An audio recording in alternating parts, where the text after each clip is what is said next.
మనం చూస్తున్న ఎలక్షన్ అయిన దగ్గర నుంచి గ్రామ స్థాయి నుంచి జిల్లా స్థాయి వరకు అన్ని స్థాయిల్లోనూ ఖచ్చితంగా దాడులు జరుగుతూనే ఉన్నాయి, హరాస్మెంట్లు జరుగుతూ ఉన్నాయి. ఏ రాజకీయ పార్టీ శాశ్వతంగా అధికారంలో ఉండదు, మారుతూ ఉంటాయి. అధికార మార్పిడి అనేది స్మూత్గా ఉండాలి, గెలిచిన వాళ్ళు సంయమనంతో ఉండాలి తప్ప వాళ్ళు చేసుకున్నటువంటి సంబరాలు ప్రజలకి ఇబ్బందికరంగాను, ప్రజల్ని హరాస్ చేసేది గాను, ఇతర పార్టీల నాయకుల్ని మట్టుపెట్టేది గాను, హింసించేది గాను ఉండకూడదు.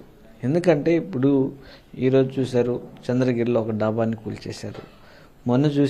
మొన్న కాళహస్తి నియోజకవర్గం అక్కుర్తిలో దాడులు చేయడం, అంతకుముందు రోజు వెంకటగిరిలో దాడి చేయడం, పొంగనూరులో చేయడం, ఇలా ప్రతినిత్యం దాడులు జరుగుతూనే ఉన్నాయి. సో దీన్ని బట్టి